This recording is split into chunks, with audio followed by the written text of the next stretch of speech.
Have you ever heard of a country declaring war on birds and losing? It sounds like a joke, but I promise you, it actually happened.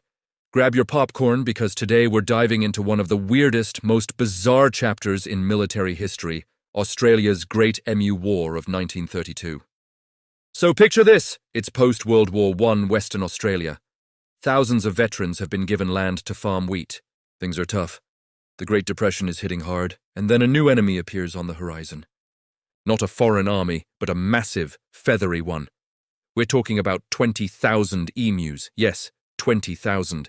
These giant, flightless birds, after their breeding season, decided that the farmers' fields looked like an all-you-can-eat buffet. They were trampling fences, devouring crops, and generally causing chaos. The farmers were at their wits' end. They had served their country, and now their livelihoods were being destroyed by birds. So, they did what any reasonable group of ex-soldiers would do. They petitioned the government for military assistance. They asked for machine guns. The Minister of Defence, Sir George Pearce, surprisingly agreed. He probably thought it would be great target practice for his soldiers and a fantastic PR move. A quick, decisive victory against some feathered pests. What could possibly go wrong? And so, in November 1932, the Royal Australian Artillery, led by Major G.P.W. Meredith, rolled into the Campion district, armed with 2 Lewis machine guns and 10,000 rounds of ammunition. The soldiers were confident. The media were there to capture the glorious triumph. It was man versus bird, machine versus nature. The stage was set for an absolute slaughter. The first attempt was a bit of a letdown. The soldiers spotted a flock of about 50 emus. They set up their machine guns, took aim, and waited for the perfect moment. But here's the thing about emus. They might look a bit goofy, but they are not stupid. They have incredible eyesight and can run up to 30 miles per hour. The moment the shooting started, the flock didn't just stand there. They scattered in every direction, running erratically, making it nearly impossible to get a clean shot. After firing a ton of bullets, the soldiers had managed to take down maybe a dozen birds. Major Meredith was stunned. He noted in his report that the emus seemed to have a leader who would give a warning cry. And then the entire flock would split into smaller groups, making them incredibly difficult targets. The army decided to change tactics. They tried ambushes. They mounted a Lewis gun on a truck, thinking they could chase the emus down. This led to one of the most comical scenes in military history. Imagine a rickety truck bouncing over rough farmland, a soldier desperately trying to aim a heavy machine gun, while a flock of emus effortlessly outruns them. The ride was so bumpy that the gunner couldn't land a single hit. The chase ended when the truck crashed into a fence. The emus? They just kept on running, probably laughing in whatever way emus laugh. Major Meredith was humbled. He famously said, "If we had a military division with the bullet-carrying capacity of these birds, it would face any army in the world. They can face machine guns with the invulnerability of tanks." He was genuinely impressed by their resilience. The emus seemed to have some kind of natural armor. Bullets that would take down a larger animal just seemed to bounce off their thick feathers and tough skin. Even when hit, they would often just get up and run away. The media, which had come expecting a story of human ingenuity triumphing over nature, now had a very different story to tell.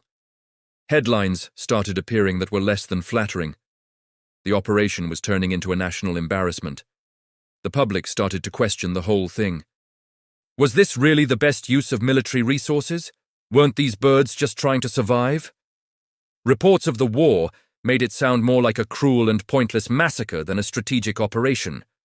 The public outcry grew, with conservationists and animal lovers condemning the government's actions. The whole thing was looking like a PR disaster.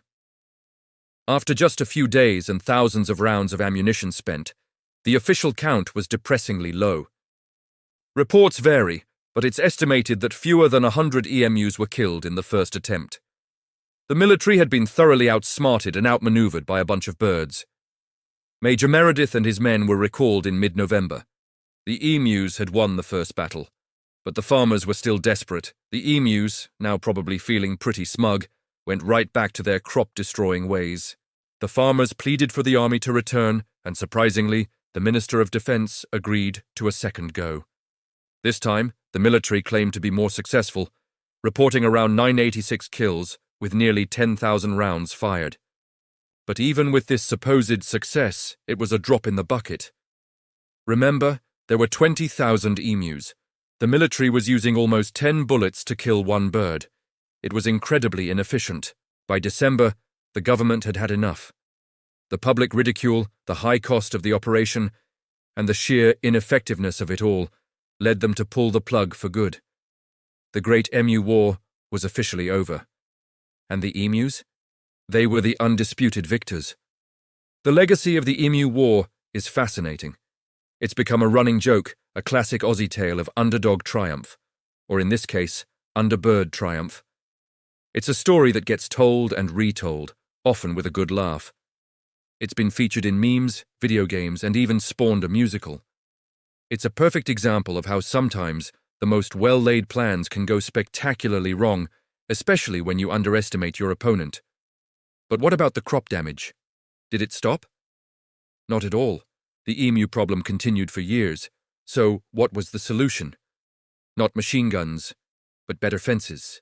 The government eventually implemented a bounty system for emus, which proved to be more effective and less controversial than sending in the army. Over the next few years, tens of thousands of bounties were claimed. On top of that, the construction of emu-proof barrier fences in the 1950s finally gave the farmers the protection they needed. It turns out, good old-fashioned engineering worked where military might had failed. So, what can we learn from this feathered fiasco? For one, nature is incredibly resilient and unpredictable. 2, sometimes the most high-tech, aggressive solution isn't the best one. And 3, never, ever underestimate an emu. They might just be tougher than your entire army. The Great Emu War remains a powerful and hilarious reminder that humanity doesn't always come out on top. It's a story of failure, farce, and feathers that will forever be etched in the annals of history. Thanks for watching. If you enjoyed this bizarre piece of history, don't forget to hit that like button and subscribe for more weird and wonderful stories from the past. Let me know in the comments what other strange historical events you'd like me to cover. See you next time.